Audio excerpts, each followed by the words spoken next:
Good day, I'm Lorraine Mendez and this is your JIS News for Thursday, April 22. Jamaica has recorded its lowest COVID-19 positivity rate in 8 weeks. Minister of Health and Wellness Dr. Christopher Tufton says the country's positivity rate has fallen from a high of 42% to the reported 15.7% that is indicated in the April 21 figures. He says the data indicates that the reproductive rate of the coronavirus in Jamaica is trending down. Based on our epidemiological assessment, there is some movement in the right direction as it relates to the degree of spread, hospitalization, and those who have been worst affected from this pandemic, this virus. Our reproductive rate over the last 4 weeks, Madam Speaker, have moved from 1.3% to 0.9, I should say, from 1.3 to 0.9.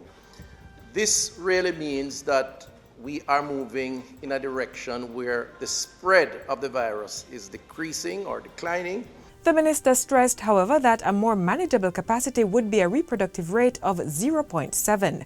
The country recorded 83 new COVID-19 cases in the 24-hour period prior to yesterday and 6 new deaths. Government will be implementing a $350,000 program to begin local genomic testing for the different COVID-19 strains to ensure there is faster access to scientific data to guide measures for protecting the population. Health and Wellness Minister Dr. Christopher Tufton made the announcement during a statement to Parliament on Wednesday.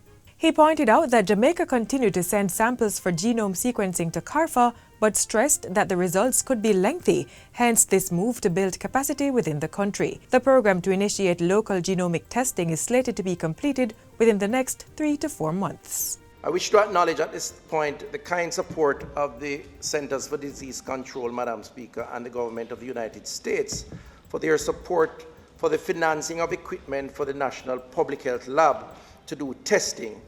Additional technical support is being provided in the capacity development of local staff in conducting similar testing and the analysis of results of decision making. So far, the UK strain of the virus has been identified in Jamaica, but Dr. Tufton says there's no evidence that it has become the most dominant strain in the population. Meanwhile, the Ministry of Health and Wellness has received a shipment of laboratory supplies from the Government of the Republic of Korea to support the COVID-19 response in Jamaica. The donation includes PCR kits for 20,000 tests and viral nucleic acid extraction kits for 20,000 tests. The items, which have a combined value of $200,000, were delivered to the National Public Health Lab on Tuesday. This is the third such donation received from the Government of Korea in recent times to aid Jamaica's COVID-19 response efforts. In other news, Prime Minister Andrew Holness has welcomed global talks on climate change, stating that the need for meaningful action has never been greater. Mr. Holness was participating in Day 1 of the Virtual Leaders Summit on Climate, being hosted by United States President Joe Biden. The Prime Minister said Jamaica had enhanced its contribution to achieving a target of 60% reduction in emission by 2030. But he stressed that while increasing the level of financial support was critical, it would not be sufficient to address the needs of small island developing states unless it was accessible and flexible enough to target support for their vulnerabilities. As such, he outlined steps that could be taken to address hurdles. We need to take specific actions to include 1, the establishment of a global disaster fund to help SIDS recover and manage disaster risk. 2, the development of innovative risk-informed financing for disasters and climate events. 3, the inclusion of vulnerability measures as the prime consideration in determining access for financing rather than only income criteria. And 4, the scaling up of debt for climate adaptation swaps to simultaneously address climate crises and the systemic debt issues affecting already burdened developing countries. Prior to Prime Minister Holness's presentation, the U.S. President gave a commitment to double financing to developing countries by 2024. The current annual contribution is $100 billion. Cabinet has given approval to draft amendments to strengthen the Domestic Violence Act. Gender Minister Olivia Grange says the amendments will include expanding the category of persons who can apply for protection orders on behalf of an abused person. The term domestic violence will also be amended to make it clear that it's not only physical but also psychological, emotional and sexual. Minister Grange, who made the announcement in the House of Representatives on Tuesday, used the occasion to condemn 2 viral videos of a man and woman being violated. She also urged men and women in violent relationships to reach out to the ministry for help. We have the call lines for the men and we have lines for the women. Feel free to call us.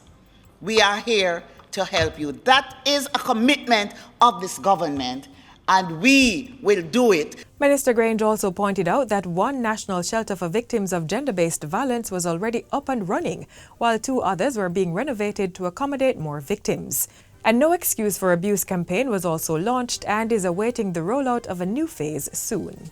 And finally, relief supplies valued at over 20 million Jamaican dollars left the Kingston Wharf this morning for St. Vincent and the Grenadines. Among the items are bottled water, canned foods, tents for emergency shelters and ground operations, as well as portable toilets. St. Vincent and the Grenadines has been battling challenges caused by the eruption of the La Soufrière volcano on April 9, displacing thousands of residents. The coordinated shipment of supplies was the effort of several agencies, including the Office of Disaster Preparedness and Emergency Management (ODPEM), and was led by the Ministry of Local Government and Rural Development.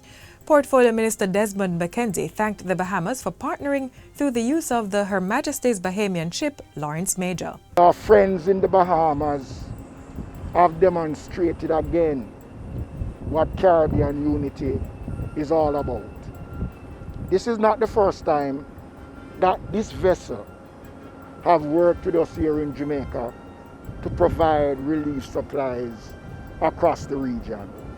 And today I am extremely honored and proud to be a part of this, as we have seen again what cooperation at the highest level can do in times of crisis. Not so long ago, the Jamaican Defense Force and Jamaican government assisted the Bahamas in the passage of Hurricane Dorian.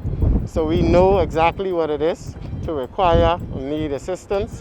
We appreciate that so much, and hopefully we could continue to assist as best we can. Minister McKenzie says financial donations are still being accepted from the public. Deposits can be made to account number 212-387-304 at the National Commercial Bank, Oxford Place. And that's it for JIS News Today. I'm Lorraine Mendez. Thanks for watching.